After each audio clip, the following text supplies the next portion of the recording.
Mathematical economics में आज हम पढ़ेंगे सप्लाई एंड डिमांड एनालिसिस के बारे में। तो सप्लाई एंड डिमांड एनालिसिस में हम इक्विलिब्रियम फाइंड आउट करते हैं, और वो हम ऐसे फाइंड आउट करते हैं जब क्वांटिटी डिमांड के इक्वल हो जाए।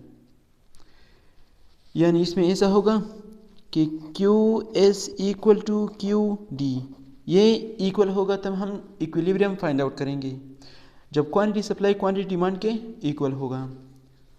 तो इसको हम एक एग्जांपल से सॉल्व करते हैं, यानी एग्जांपल से इसको जानने की कोशिश करते हैं। तो इस बुक में है QS equal to -5 + 3P, QD equal to 10 - 2P। तो सप्लाई एंड डिमांड एनालिसिस में पहले हम इन दोनों को इक्वल करेंगे, यानी QS इक्वल टू QD। तो QS क्या है? -5 + 3P इक्वल टू 10 - 2P। अब हम इसमें इस P वेरिएबल है, इसकी वैल्यू फाइंड आउट करते हैं कि P की वैल्यू क्या है।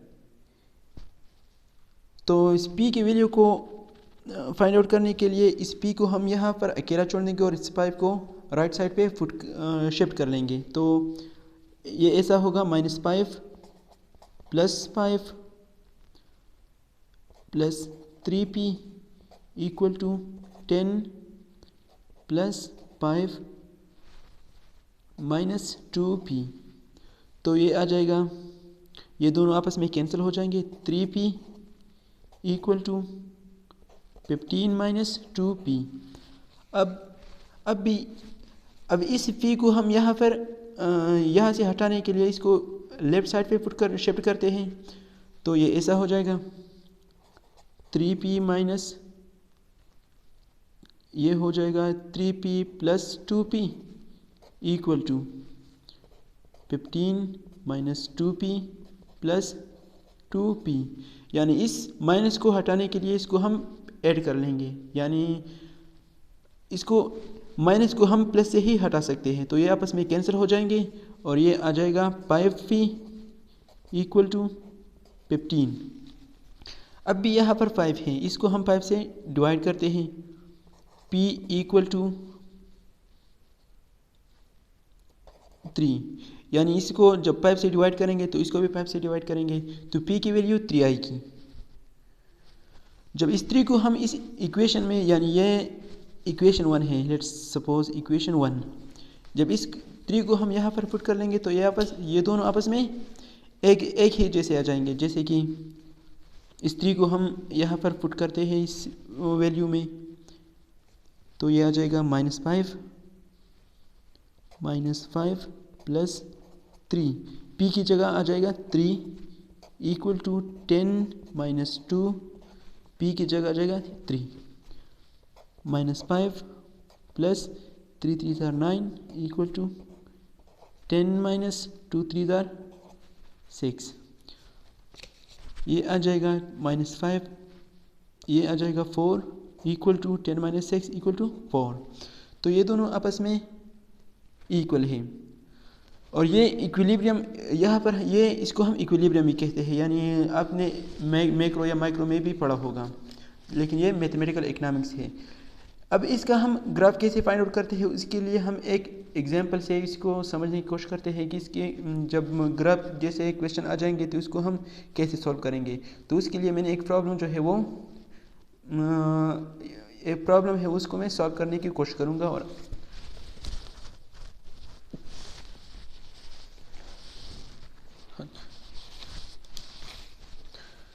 तो ये एक प्रॉब्लम है, इसका ग्राफ निकालना है।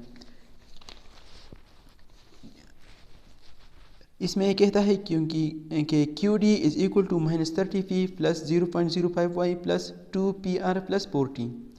इसमें ये प्राइस है, ये इनकम है, ये प्राइस ऑफ रिलेटेड गुड्स है, और T जो है ये टेस्ट है। इसका ग्राफ निकालना है।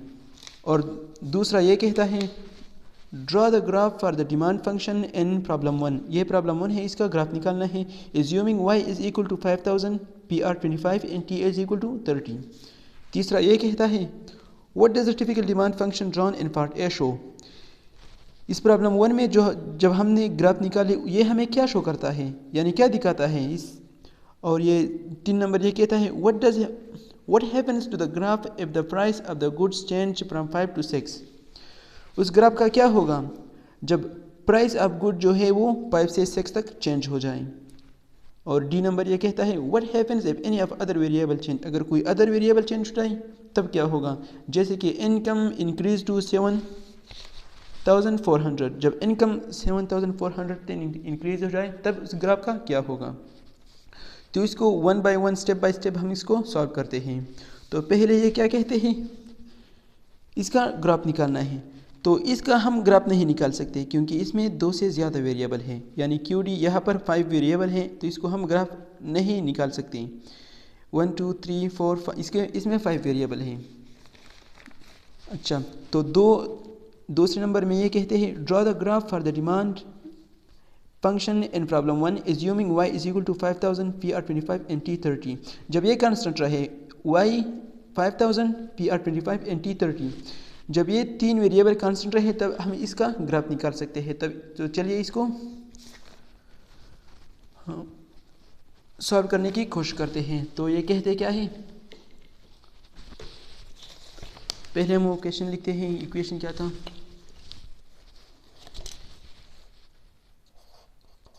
QD equal to -30p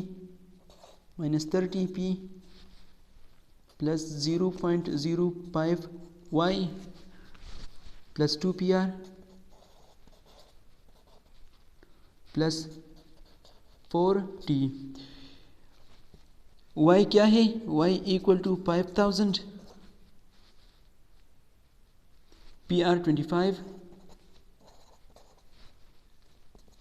and t is equal to 30। इसको हम इस इक्वेशन में पुट कर लेते हैं। इसको इक्वेशन ए कुछ भी या ए नाम दे दिया, इक्वेशन ए में पुट कर लेते हैं तो आ जाएगा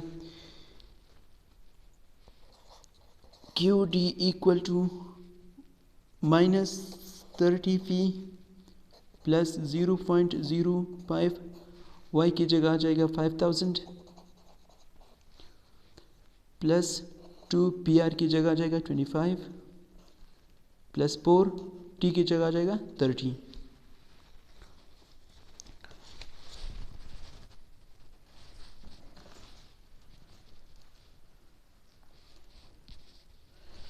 इन सब को जब हम सॉल्व कर लेंगे तो आ जाएगा कैलकुलेशन के ज़रिए -30p प्लस 420। जब इसको कैलकुलेशन से सॉल्व कर रहे हैं, इसका कैलकुलेशन करते हैं तो आ जाएगा -30p प्लस 420।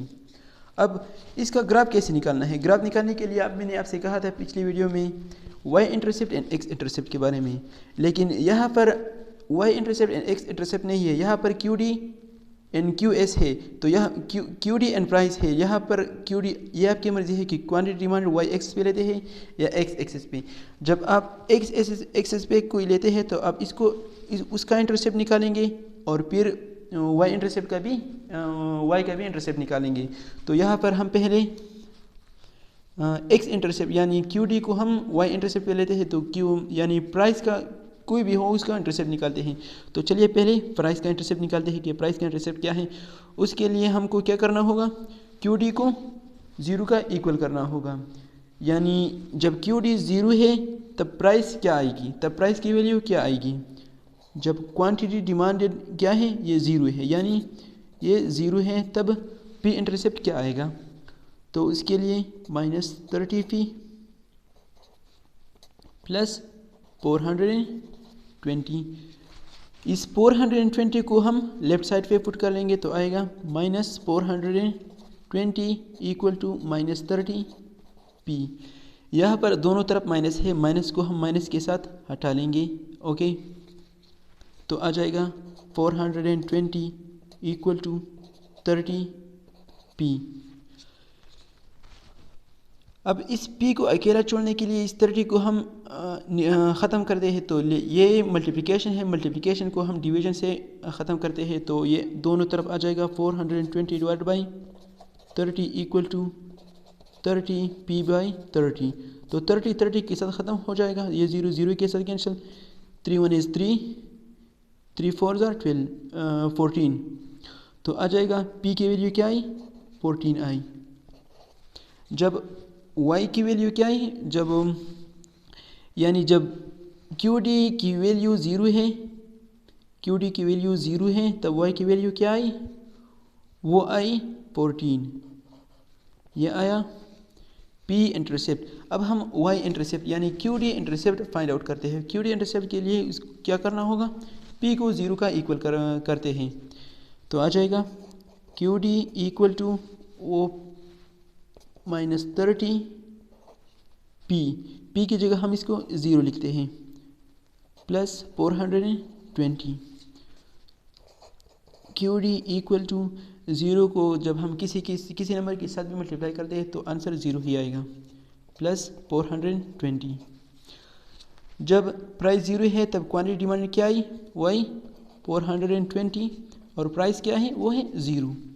तो उसको हम ग्राफ से इसका हम ग्राफ निकालेंगे, क्योंकि ये लीनियर इक्वेशन है, तो ग्राफ एक सीधी लकीर आएगी, सीधी लाइन आ जाएगी।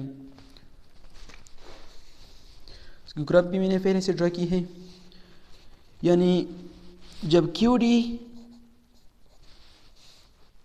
यहाँ पर जब पहले प्राइस जब 0 था, जब प्राइस 0 है, क्वांटिटी डिमांडेड क्या था,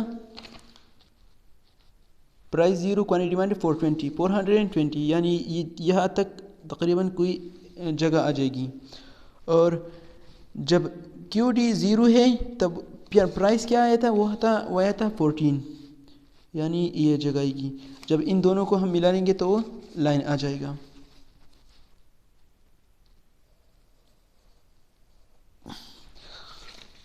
लाइन थोड़ी टेढ़ी आ गई, लेकिन आप समझ गए होंगे। तो ये था इसका पहला पार्ट। अब दूसरे पार्ट में इस क्वेश्चन के क्या कहते हैं, यानी दूसरे पार्ट में what does the typical demand function drawn in part A show, ये शो क्या करता है।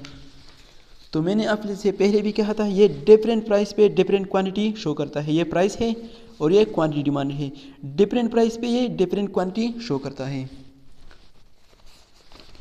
अब पार्ट सी में क्या कहते हैं, what happens to the graph if the price of the good change from 5 to 6। जब प्राइस गुड्स का प्राइस जो है वो 5 से 6 तक चेंज हो जाए तब क्या होगा। लेकिन पहले ये फाइंड आउट करते हैं कि जब 5 है तब क्या है। जब गुड का प्राइस 5 है तब लाइन कैसा है, यानी तब ग्राफ जो है वो कैसा है। तो पहले इसको सॉल्व करना बहुत लाजमी है। वही सेम इक्वेशन लिख लेते हैं। इक्वेशन का नाम इसको हम दे देंगे क्या, यहाँ पर बी है तकरीबन, ओके बी। इक्वेशन बी में क्या था, QD equal to minus 30p plus 420। जब पहले प्राइस p की वैल्यू को 5 पुट कर लेते हैं, 5 जब 5 है तब इसकी वैल्यू यानी तब क्या है ये देखते हैं कि ग्राफ कैसा है। तो QD equal to minus 30, 5 plus 420, ये आ जाएगा QD इक्वल टू 5 3 15 150 प्लस 420।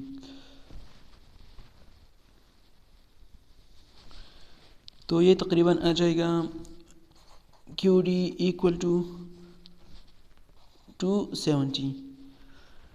जब P की वैल्यू क्या है, वो जब P की वैल्यू 5 है यानी प्राइस 5 है तब क्वांटिटी क्या है, वो 270 है।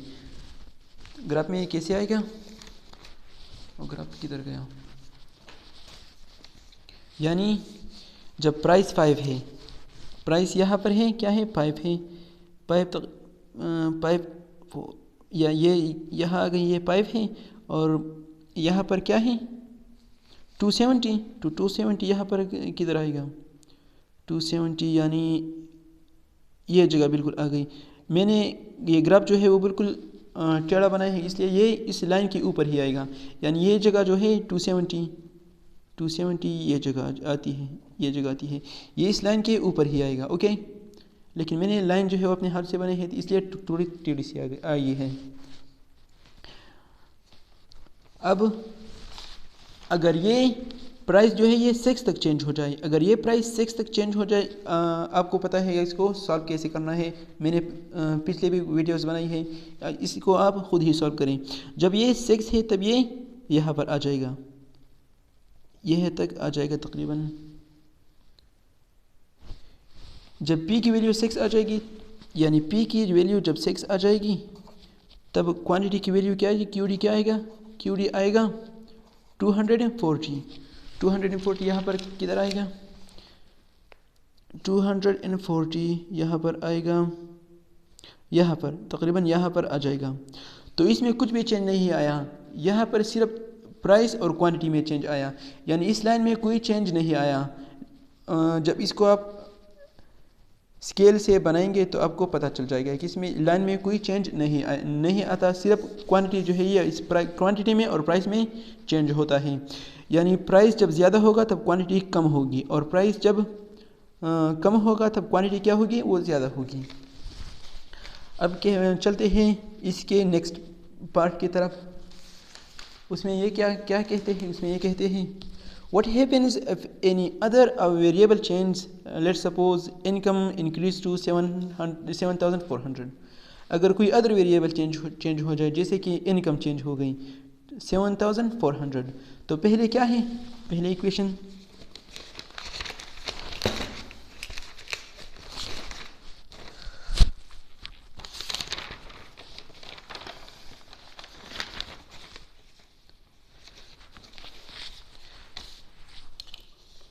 पहले क्या थी, वो इक्वेशन वो फर्स्ट नंबर जो था वो इसको हम यहाँ पर लिख लेंगे, वो था QD equal to -30 P plus 0.05 Y plus 2PR plus 4T। ये कांस्टेंट है, यानी PR की वैल्यू 25, T की वैल्यू 30। यानी यहाँ पर पहले 5000 थी, अब क्या है, अब है 7400। इस Y की वैल्यू क्या हो गई, वो चेंज हो गई। तब क्या होगा, इसको हम Y की वैल्यू इक्वल टू 7400, PR की वैल्यू क्या थी, वो थी 25, T की वैल्यू क्या थी, वो थी 30। जब इसको हम इसमें पुट कर लेंगे, चलिए पुट कर लेते हैं, QD equal to 30P plus 0.057400 plus 2 PR की जगह क्या आएगा 25 प्लस 4 T की जगह 30। जब इसको हम सॉल्व कर लेंगे तब इससे आएगा QD equal to -30P plus 540। जब इसका कैलकुलेशन किया तब इससे आया क्या, -30P प्लस 540। अब इसका ग्राफ देखते हैं कि इसका ग्राफ कैसे आता है। इसका ग्राफ वही same method QD intercept and P intercept. QD में इंटरसेप्ट के बारे में, यानी प्राइस इंटरसेप्ट क्या आएगा, यानी 0 इक्वल टू -30P प्लस 540, ये 30 है, ये आ जाएगा। इसको हम डायरेक्टली सॉल्व कर लेते हैं। ये आ जाएगा 30P equal to 540, 30P divided by 30 equal to 540 divide by 30।